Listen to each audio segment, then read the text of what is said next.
Mobile চুরির অপবাদ দিয়ে এক যুবককে গাছে বেঁধে নির্যাতন করে শরীরের ধরিয়ে দেওয়া হয় আগুন। প্রাণ ভিক্ষা চাইলেও রেহাই মেলেনি তার। মধ্যযুগীয় এবং নৃশংস অত্যাচার নির্যাতনের ঘটনা ঘটে হবিবগঞ্জের বাহুবলে। গত শনিবার রাতে উপজেলার লামাতাসি ইউনিয়নের যমুনাবাদ গ্রামের এই ঘটনার একটি ভিডিও সামাজিক যোগাযোগ মাধ্যমে ছড়িয়ে পড়ে। পরে স্থানীয়রা জানান, গ্রামের আব্দুল কায়ুম মেয়ের বাড়ি থেকে দুটি মোবাইল ফোন চুরি হয়। এরপরে সন্দেহভাজন হিসেবে একই উপজেলার তারাপাশা গ্রামের হিম্মত আলীর ছেলে শহীদুলকে আটক করে উত্তম মধ্যম দেওয়া হয়। পরে বনগ্রামের জাহিদ মিয়াকে ডেকে নিয়ে গাছে বেঁধে নির্যাতন চালানো হয়, তার শরীরে ছড়িয়ে দেওয়া হয় আগুন। এই সময় চুরির দায় স্বীকার করতে চাপ দেওয়া হলো। জাহেদ তা অস্বীকার করেন। নির্যাতন বন্ধের জন্য বারবার আকুতি জানান সাহেব।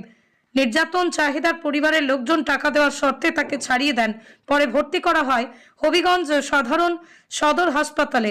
চিকিৎসক জানিয়েছেন তার শরীরে 15% বেশি পুড়ে গেছে।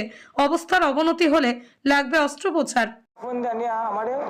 গাছের সাথে বাইন্দা প্রথমে মেঘলাতে বাড়িছে আমার, তারপরে গাছের সাথে বাইন্দা যে মেউকুনি গাছের সাথে বাইন্দা আমারে আগুন লাগাই দেওয়া হয়েছে। লাস্ট পর্যন্ত আমি সামবিককে চাইও আমি মাপ পাইছি না। তারপরে আমার গ্রামের একজন দাদা, তাই না মজুর, তাই না আমার তারপরে বাসায় যাচ্ছি, তাই না কইছেন সবটি